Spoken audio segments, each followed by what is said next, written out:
it will launch today.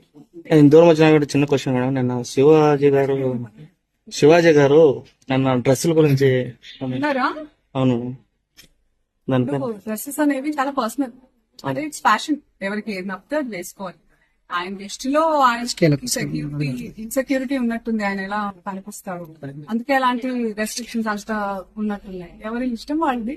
ఇప్పుడు ఆయన చెప్పినంత మాత్రాన మనందరం వింటామా? అది వాళ్ళకే ఉంటుంది. But I personally feel dressing అనేది ఇట్స్ సమ్వన్స్ పర్సనల్. తిండి, బట్ట ఇవన్నీ మనకు నచ్చినట్టే ఉండాలి కదా. మన కంఫర్ట్, మన ఇష్టం. మీకు నచ్చకుండా నేను బలవంతంగా పప్పన్నం పెడితే మీకు బిర్యానీ కావాలని ఉంటుంది. అలాంటిది ఏదైనా it's personal. It's unfortunate that ఆయన ఐ ఫీల్స్, అంటే నేను సింపథైజ్ చేస్తున్నాను ఆయనకి, దట్ ఆ మైండ్ సెట్ పాపం.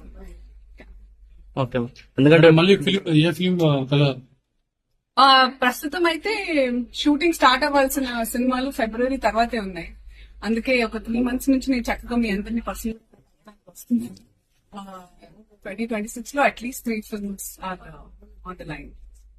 Thank thank you. మీకు ఎలా అనిపించింది చెప్పండి. పోనీ నేను అడుగుతాను, as media, how do you find these you.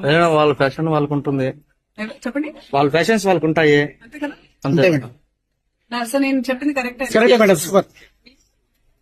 అవును, అంటే ఓన్లీ హీరోయిన్స్ కి మాత్రమే ఆయన హెచ్చరించినట్లు అనిపించింది. అంటే ఇప్పుడు నాకు అనిపిస్తుంది పంచా, ధోతి, పొట్టు మరి పెట్టుకొని పెళ్ళైనట్టు ఉంగరాలు, బట్టలు కూడా కట్టుకునేవాళ్ళు. మన ఆడవాళ్ళు మగ వాళ్ళు ఇద్దరు బట్టలు పెట్టుకునేవాళ్ళు పెళ్ళైతే. మన పూర్వ అవన్నీ ఫాలో చేయాలి. అలాంటప్పుడు మన కాలానికి అనుగుణంగా జనరేషనల్ చేంజెస్ అవుతున్నప్పుడు అలాగే ఉంటే తప్ప మనం బతకలేదు. ఒకప్పుడు చాలా చెట్లు ఉండి చాలా చలిగా ఉండేది.